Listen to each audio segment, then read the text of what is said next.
ওয়া তুজাহিদুনা ফি সাবিলিল্লাহি বিআমওয়ালিকুম ওয়া আনফুসিকুম, তোমাদের জান এবং মাল এই দুইটা তোমাদের খরচ করার মধ্য দিয়ে যারা প্রাণান্তকর প্রচেষ্টা করবে তাদের জন্যই নাসরুম মিনাল্লাহি ওয়া ফাতহুন কারীব।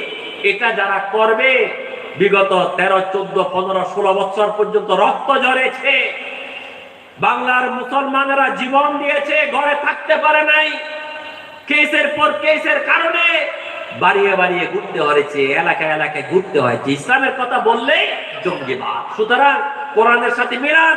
আমার কথার মধ্যে একটা শব্দ কোরআনের বাহির থেকে আমি বলতে চাই না। সুতরাং যারাই এই কোরআনের কথা বলবে তাদের উপর আঘাত আসবে। এই আঘাত এটাকে সহ্য করে যারা এগিয়ে যাবে তারাই জিহাদ ফি সাবিলিল্লাহর মধ্যে সফল হবে। সুবহানাল্লাহ। সুতরাং রাসূল যখন মক্কা থেকে মদিনায় হিজরত করলেন, মক্কার মধ্যে আবু জাহেল, আবু লাহাব এরা সহ্য করতে পারে নাই। মদিনা নামক যে ইসলামী স্টেট কায়েম করেছিল, এই নতুন অবস্থায় নতুন ইসলাম আল্লাহর রাজ কায়েম করেছে, এটাকে পরাজিত ধ্বংস করার জন্য একজন দুইজন নয়, 1000-এরও বেশি সমস্ত অস্ত্র শস্ত্র নিয়ে আক্রমণ করার জন্য মদিনায় গিয়ে হাজির হয়ে গেল। সুতরাং আমি বলতে চেয়েছিলাম, ইসলাম কখনো কারো উপরে আক্রমণ করে না, কিন্তু আক্রান্ত হলে ঠেকানো আমার রাসূলের শিক্ষা, ঠিক কিনা? আমাকে আপনি মারবেন আর মারবেন, মারবেন আর মারবেন, এটার নাম সবর নয়। আপনি যদি মারেন তোমাকে আমি আত্মরক্ষা করা ইসলাম আমাকে শিক্ষা দিয়েছেন। রাসূল যেটা বদরের ময়দানে তাদের আত্মরক্ষা করতে গিয়ে এই কাফেরদেরকে আল্লাহ আসমান থেকে মদদের মাধ্যমে নাসরুম মিনাল্লাহি ওয়া ফাতহুন কারীব, রাসূল আল্লাহর কাছে চেয়েছেন, মদিনাকে হেফাজত করার জন্য দোয়া করেছেন, আল্লাহ কাফেরদের ওখানে পরাজিত করার মাধ্যমে বিজয় দান করেছেন। সুবহানাল্লাহ।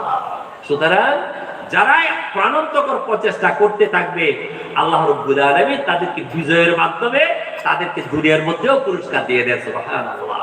সুতরাং আজকে এই মাহফিলে আমরা যারা এসেছি, আরো যারা আসবে, মাহফিল শেষ হওয়ার আগ পর্যন্ত আমরা এই কোরআন থেকে আমাদের করণীয় কি, আমরা কেন দুনিয়ার মধ্যে এসেছি, আমাদের কাজ কি করতে হবে, আমরা কিভাবে কাজ করলে, কি কাজ করলে সফলতা অর্জন করতে পারবো, আমরা কিভাবে চললে দুনিয়ায় শান্তি আসবে, আখিরাতে মুক্তি আসবে, আমাদের সম্মানিত বিশেষ অতিথি, প্রধান অতিথি প্রত্যেকে এই কথাগুলা বলে বলে আমাদের শিক্ষার জন্য আলোচনা করবেন।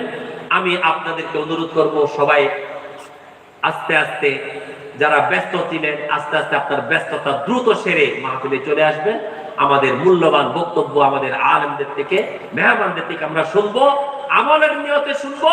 যতক্ষণ বসবো দোকান খোলা রাখবো, এইভাবে যে অন্তরের কান দিয়ে শুনবো, মৃত্যু পর্যন্ত স্মরণ রাখবো। আর যতদিন আল্লাহ ইমানের সাথে দুনিয়ার মধ্যে বাঁচার তৌফিক দিয়েছেন, মৃত্যুর আগ পর্যন্ত আমল করার চেষ্টা করব। আল্লাহ কবুল করুন। সবাই বলি আমিন।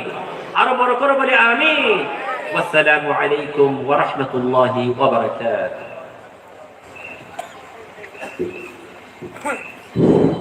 মারহাবা মারহাবা। আমাদের মাঝে তশরিফ এনেছেন পটিয়া বাইতুন নূর জামে মসজিদের সম্মানিত খতিব হযরতুল আল্লামা জনাবে মাওলানা মোহাম্মদ ইসমাইল হোসেন কুতুবী সাহেব। নারে তাকবীর, নারে রিসালাত, আল কুরআনের আলো, আল হাদিসের আলো, বিশেষ বক্তার আগমন।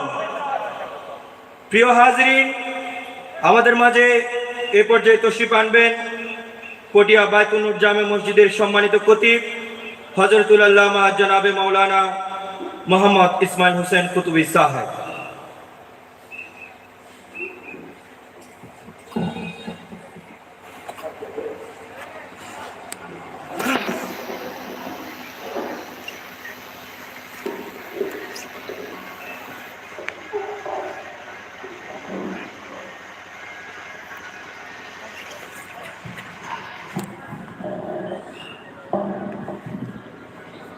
السلام عليكم ورحمة الله وبركاته.